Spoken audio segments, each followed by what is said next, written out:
Hi friends, foods of ഇടുക്കിയുടെ ഒരു പുതിയ വീഡിയോയിലേക്ക് എല്ലാവർക്കും സ്വാഗതം. ഇന്ന് ഞാൻ വന്നിരിക്കുന്നത് വളരെ ചെറിയൊരു റെസിപ്പി ആയിട്ടാണ്. ഇതൊരു കറിയാണ്, ഒരു തൊടുകറി. നല്ല ചൂട് ചോറിൻ്റെ കൂടെ, അതല്ലെങ്കിൽ ചപ്പാത്തിയുടെ കൂടെ, അതല്ലെങ്കിൽ നല്ല നെയ്യൊക്കെ ഇട്ട് കനം കുറച്ച് മൊരിച്ചെടുത്ത ദോശയുടെ കൂടെയൊക്കെ മുക്കി കഴിക്കാൻ അന്തസ്സാണ്. പെട്ടെന്ന് തയ്യാറാക്കിയെടുക്കാം. വേണമെങ്കിൽ ഇന്ന് തയ്യാറാക്കി നാളെ ഒരു ദിവസം കൂടെയൊക്കെ നമുക്കിത് യൂസ് ചെയ്യാനും പറ്റും. ഫ്രിഡ്ജിലൊക്കെ സൂക്ഷിക്കുകയാണെങ്കിൽ 2 ദിവസം സുഖമായിട്ട് നമുക്കിത് ഉപയോഗിക്കാൻ പറ്റുന്ന ഒരു കറിയാണ്. വളരെ കുറച്ച് ഇൻഗ്രീഡിയൻസേ ഉള്ളൂ.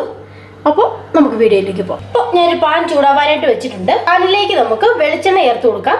ഒരു 2 ടേബിൾ സ്പൂണോളം വെളിച്ചെണ്ണ വേണം. ഈ ഒരു റെസിപ്പിക്ക് അല്പം എണ്ണ കൂടുതൽ വേണം. വെളിച്ചെണ്ണ തയ്യാറാക്കുന്നതാണ് അതിൻ്റെ ഒരു ടേസ്റ്റ്. എണ്ണ നന്നായിട്ട് ചൂടായിട്ടുണ്ട്. 1/2 ടേബിൾ സ്പൂൺ കടുക് ചേർത്ത് കൊടുക്കാം. 2 പിഞ്ച് ഉലുവ ചേർത്ത് കൊടുക്കാം. കടുകും ഉലുവയും ഒന്ന് മൊരിഞ്ഞു വരുന്നിട്ടുണ്ട്. അപ്പോൾ ഉലുവയും കടുകൊന്നും കരിഞ്ഞു പോകരുത്. അതിലേക്ക് കനം കുറച്ചരിഞ്ഞ ഒരു 2 ടേബിൾ സ്പൂൺ വെളുത്തുള്ളി ചേർത്ത് കൊടുക്കാം. കനം കുറച്ചരിയണം. അതിലേക്ക് 1 തണ്ട് കറിവേപ്പിലൂടെ ചേർത്ത് കൊടുക്കാം. അടുത്തതായിട്ട് ഇതിലേക്ക് ചേർത്ത് കൊടുക്കാൻ പോകുന്നത് 1 സവോളയാണ്. ഈ സവോളയും കനം കുറച്ചാണ് അരിഞ്ഞിരിക്കുന്നത്. അതോടെ ചേർത്ത് ഒന്ന് വഴറ്റിയെടുക്കാം. നന്നായിട്ടൊക്കെ മൊരിഞ്ഞു വരണം. ഞാനിതിലേക്ക് ഉപ്പ് കൂടി ചേർത്ത് കൊടുക്കുവാണ്. ഇത് തീ കുറച്ച് വെച്ചിട്ട് മൊരിച്ചെടുക്കണം. ഇതൊക്കെ കരിഞ്ഞു പോകരുത്, നന്നായിട്ട് മൊരിഞ്ഞു വന്നാൽ മതി. തീ ഒന്ന് കുറച്ച് വെച്ചിട്ടുണ്ട്. അപ്പോൾ ഈ സവോള ഒന്ന് മൊരിഞ്ഞു വന്നിട്ടുണ്ട്. നമ്മൾ ഈ കറി വെക്കാൻ തുടങ്ങുമ്പോൾ തന്നെ ഒരു ചെറിയ നെല്ലിക്ക വലുപ്പത്തിൽ പുളി വെള്ളത്തിലിട്ട് വെച്ചേക്കണം. ഇത് തുടക്കത്തിൽ പറയാൻ ഞാൻ മറന്നുപോയായിരുന്നു. ഞാൻ ആദ്യമേ പുളി വെള്ളത്തിലിട്ട് വെച്ചിട്ടുണ്ടായിരുന്നു.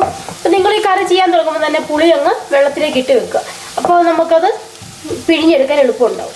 ഈ മൊരിഞ്ഞ സവോളയിലേക്ക് ഞാൻ ചെറുതായിട്ട് അരിഞ്ഞു വെച്ച 2 തക്കാളിയാണ് ചേർത്ത് കൊടുക്കുന്നത്. അപ്പോൾ നിങ്ങളടുത്ത് ചെറിയ തക്കാളിയാണെങ്കിൽ ഒരു 3 തക്കാളി വരെ ചേർത്ത് കൊടുക്കണം. ഈ തക്കാളി നന്നായിട്ട് വെന്തുടഞ്ഞ് ചേരണം. വെള്ളമൊന്നും ചേർത്ത് കൊടുക്കരുത്. നമുക്കിതൊന്ന് അടച്ചു വെച്ച് വേവിക്കാം. ഇപ്പോൾ ഈ തക്കാളി നന്നായിട്ട് വെന്തിട്ടുണ്ട്. ഇതുപോലെ ഒന്ന് ഉടച്ചുകൂടെ കൊടുക്കാം. നന്നായിട്ട് വെന്ത് ഉടഞ്ഞു വരണം. ഇനി ഇതിലേക്ക് നമുക്ക് പൊടികൾ ചേർത്ത് കൊടുക്കാം. 1/4 ടേബിൾ സ്പൂൺ മഞ്ഞൾപ്പൊടി. അതിൻ്റെ പച്ചമണമൊക്കെ ഒന്ന് മാറി വരട്ടെ, ഒന്ന് ഇളക്കി കൊടുക്കാം. അടുത്തതായിട്ട് ഇതിലേക്ക് മുളക് പൊടി ചേർത്ത് കൊടുക്കാം. ഞാനിപ്പോൾ 2 ടേബിൾ സ്പൂൺ മുളക് പൊടിയാണ് ചേർത്ത് കൊടുക്കുന്നത്. ഇത് കാശ്മീരി ചില്ലി പൗഡറാണ്. അതുകൊണ്ടാണ് 2 ടേബിൾ സ്പൂൺ ചേർത്ത് കൊടുക്കുന്നത്. നിങ്ങളെടുക്കുന്ന മുളക് പൊടി നല്ല എരിവുള്ളതാണെങ്കിൽ ഒരു 1.5 ടേബിൾ സ്പൂൺ ചേർത്ത് കൊടുത്താൽ മതി. അതല്ലെങ്കിൽ മുളക് പൊടി നിങ്ങളുടെ എരിവിനനുസരിച്ച് ചേർത്ത് കൊടുക്കുക. ഇത് കായമാണ്. ഒരു 3 പിഞ്ച് കായത്തിൻ്റെ പൊടി ചേർത്ത് കൊടുക്കാം. കായവും ഉലുവയും കൂടി പോകരുത്. ഇത്രയും നന്നായിട്ട് വഴണ്ട് വരട്ടെ. കായവും ഉലുവയൊക്കെ കൂടിപ്പോയാൽ കറിക്ക് ഒരു കയ്പുണ്ടാവും. അടുത്തതായിട്ട് ഇതിലേക്ക് നമ്മൾ എടുത്തു വെച്ചിരിക്കുന്ന പുളിവെള്ളം, പിഴിഞ്ഞു വെച്ചിരിക്കുന്ന പുളിവെള്ളം അങ്ങ് ചേർത്ത് കൊടുക്കാം. അപ്പോൾ നിങ്ങളെടുക്കുന്ന തക്കാളിയുടെ പുളി നോക്കിയിട്ട് വേണം പുളി ചേർത്ത് കൊടുക്കാനായിട്ട്. ഇത് അധികം പുളി ഇല്ലാത്ത തക്കാളിയായിരുന്നു. അപ്പോൾ നല്ല പുളിയുള്ള തക്കാളിയാണെങ്കിൽ ഈ നമ്മളെടുക്കുന്ന വാളംപുള്ളിയുടെ അളവ് കുറച്ചെടുത്താൽ മതി.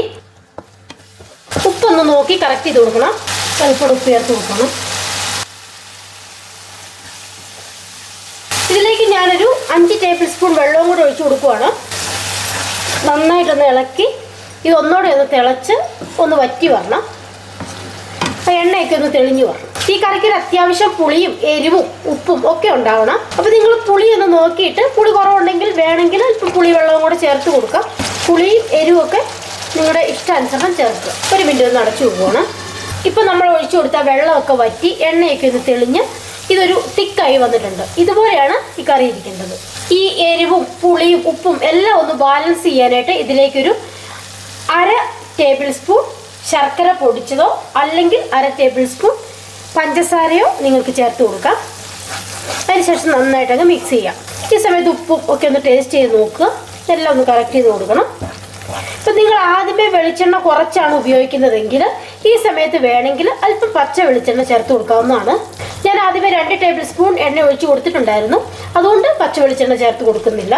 പച്ച വെളിച്ചെണ്ണയുടെ ടേസ്റ്റ് ഇഷ്ടമുണ്ടെങ്കിൽ ചേർത്ത് കൊടുക്കാം.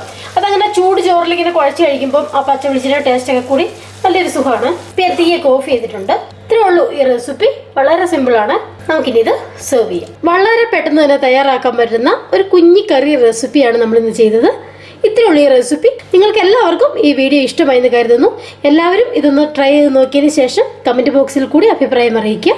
മറ്റൊരു നല്ല റെസിപ്പിയുമായിട്ട് നമുക്ക് അടുത്ത ദിവസം കാണാം. ഫ്രണ്ട്സിനൊക്കെ ഒന്ന് ഷെയർ ചെയ്ത് കൊടുക്കുക. ചാനൽ ഒന്ന് സബ്സ്ക്രൈബ് ചെയ്യുക.